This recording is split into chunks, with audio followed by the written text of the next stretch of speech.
नमस्कार, मैं हूं रवीन जैन और आप देखना शुरू कर चुके हैं सबकी खबर। भारतीय जनता पार्टी ने फिर से 39 प्रत्याशियों की सूची जारी की है और इस बार उसने थोड़ा सा चौंकाया है। चौंकाया इसलिए कि शायद पहली बार किसी राज्य में 3 केंद्रीय मंत्रियों को टिकट दिया गया है, एक राष्ट्रीय महासचिव को उतार दिया गया है और कुल देखा जाए तो 7 सांसदों को टिकट दे दिया है भारतीय जनता पार्टी ने। अब चर्चा है कि यदि ये जीत के आते हैं तो ये सभी स्वाभाविक रूप से मुख्यमंत्री पद के दावेदार होंगे, क्योंकि इनमें से कई ऐसे हैं जो लंबे समय से उनका नाम मुख्यमंत्री पद के लिए चलता रहा है। ये सांसदों का टिकट देने का क्या अर्थ है और यदि ये जीतेंगे तो क्या ये अपने दावेदारी नहीं करेंगे, इन तमाम सारे मुद्दों पे हम चर्चा करेंगे। मध्य प्रदेश के वरिष्ठतम पत्रकार गिरिजा शंकर जी से आपका बहुत बहुत स्वागत है।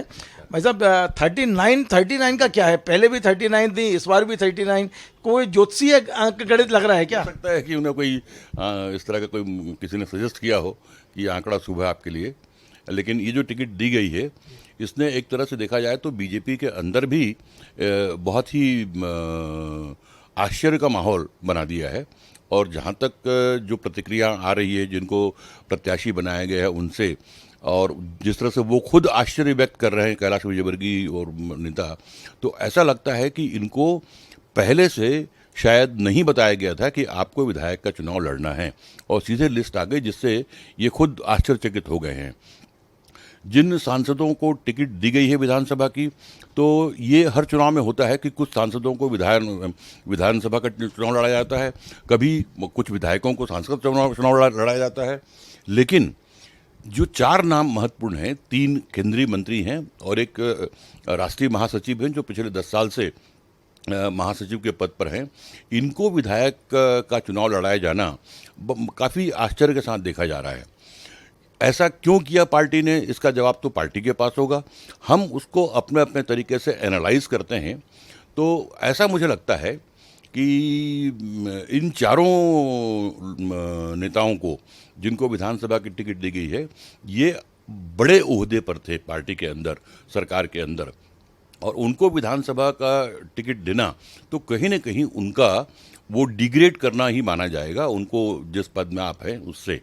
और आप सबसे बड़ा आश्चर्य की बात तो है जिस नरेंद्र सिंह तोमर, जिनको कि अभी महीने 1.5 महीने पहले पूरे मध्य प्रदेश के विधानसभा चुनाव के चुनाव समिति का अध्यक्ष बनाया गया था, जिनको कि कायदे से चुनाव प्रचार, चुनाव रणनीति, टिकट वितरण, इन सब में जिनकी भूमिका होनी थी, यदि उनको विधानसभा का प्रत्याशी बना दिया गया है तो जाहिर है कि इसके अंदर कोई बड़ी राजनीति पार्टी की है। और कहीं पर ऐसा लगता है कि इन नेताओं से पार्टी दिल्ली से निजात पाना चाहती है, ऐसा लगता है। ये बहुत बड़ी बात आपने कही है कि दिल्ली से निजात पाना चाहती है, तो इसका मतलब ये भी हो सकता है कि इनके खिलाफ पार्टी के अंदर ही कुछ ऐसा हो, ये अपने अपने इलाके में यदि चुनाव हार जाएंगे तो निश्चित तौर पर पूरी तरह निजात पा जाएंगे। एक बात जो मुझे लगती है कि ये पार्टी के जो कांग्रेस में भी ये दिक्कत रही है और बीजेपी में भी दिक्कत रही है। बहुत सारे नेता दोनों पार्टियों में ऐसे हैं जो मध्य प्रदेश की राजनीति में दखल तो चाहते हैं, वो चाहते हैं कि वहाँ उनका वर्चस्व भी रहे, दखल भी रहे, लेकिन वो दिल्ली से अपनी राजनीति ऑपरेट करते हैं। इस टिकट वितरण से ये हो गया कि जो बीजेपी के नेता जो दिल्ली में अपना कैंप बना लगाकर मध्य प्रदेश की राजनीति में हस्तक्षेप करते रहे हैं, अब उनसे ये कहा गया होगा कि आप मध्य प्रदेश की राजनीति करना है तो वहीं से चुनाव लड़िए और वहीं की राजनीति में रहिए, राज्य की राजनीति में चुनाव लड़िए। तो एक संदेश तो ये भी जाता है। दूसरी बात इसमें दिखती है कि भाई भतीजावाद के खिलाफ जो पार्टी बोलती रही है, ये उसका एक पहला उदाहरण है। जाहिर है इस टिकट वितरण से प्रहलाद पटेल के भाई और कैलाश विजयवर्गीय के बेटे को अब टिकट मिलना लगभग असंभव है।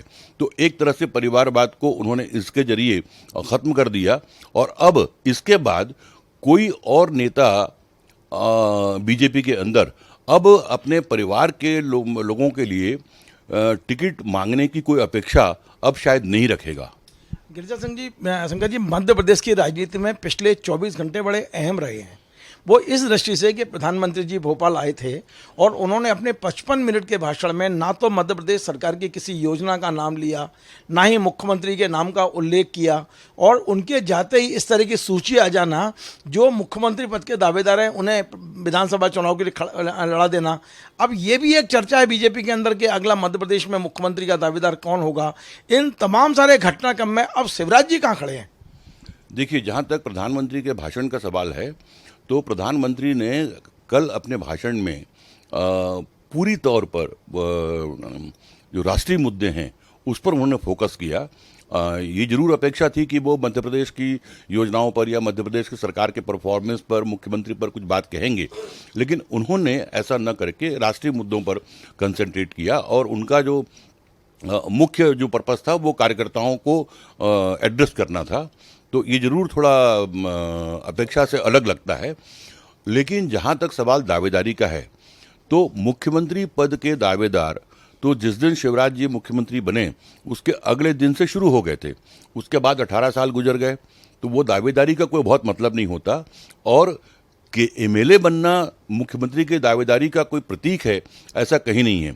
आप देखेंगे कि बहुत सारे मुख्यमंत्री ऐसे बने हैं, खुद शिवराज जी, खुद मोदी जी जब वो मुख्यमंत्री बने तो विधायक नहीं थे, मुख्यमंत्री बनने के बाद विधायक बने। तो विधायक बनने का मुख्यमंत्री के बनने से या मुख्यमंत्री की दावेदारी से कोई ताल्लुक नहीं रखता। अच्छा, एक सवाल और है कि बिंद में टिकट काटी गई है केदार शुक्ला जी की, और केदार शुक्ला जी के बारे में अब हमें खबर आ रही है कि वो 100% चुनाव लड़ेंगे, चाहे वो किसी भी दल से लड़े, लेकिन वो अब घर बैठने वाले नहीं हैं। इसी प्रकार की खबर सतना से भी आ रही है, मैहर से भी आ रही है, अनेक जगह से आप भी सुन रहे होंगे कि अब कुछ लोगों ने इस्तीफे भी दे दिए हैं। तो और यदि कांग्रेस इसी बीच में बिंद राज का समर्थन कर देती है, तब क्या स्थिति बनेगी?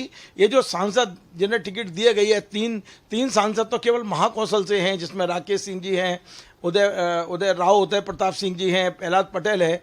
आपको क्या लगता है इन सांसदों को, जैसा आपने अभी बताया कि वो दिल्ली से उनको कहीं ना कहीं मध्य प्रदेश वापस भेज दिया गया, एक तरह से वहाँ से उन्होंने अपना संकट टाल दिया, तो मध्य प्रदेश में क्या स्थिति बनेगी? मध्य प्रदेश में जहाँ तक केदार शुक्ला या किसी और के चुनाव लड़ने का सवाल है, तो ये हर चुनाव में होता है। जब टिकट नहीं मिलता तो बगावत करते हैं, कई बार बगावत को कई बार रोक लिया जाता है, कई बार वो बगावत तो नहीं रुकती।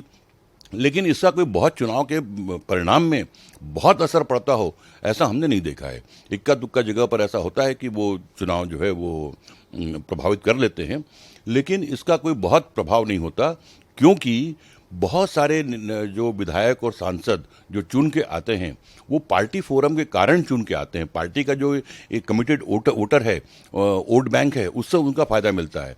आप देखेंगे कि जिन सांसदों को विधानसभा की टिकट दी गई है, उसके पीछे एक बड़ा कारण मुझे ये भी लगता है कि 2014 में भी और 19 में भी बहुत सारे सांसद जो ऐसे चुन के आए मध्य प्रदेश से, वो सांसद का वर्थ वाले कैंडिडेट नहीं थे, वो मोदी की हवा में वो चुनाव जीत गए थे। तो जाहिर है कि वो ऐसे सांसदों को आप विधानसभा का चुनाव लड़ा दें तो कोई बड़ी बात नहीं है। और मोदी जी को या हाईकमान को ऐसा लगता होगा कि जो सांसद हैं अभी, उन्हीं सांसदों को दोबारा टिकट देने से ही जीत होगी, ऐसा भी नहीं है।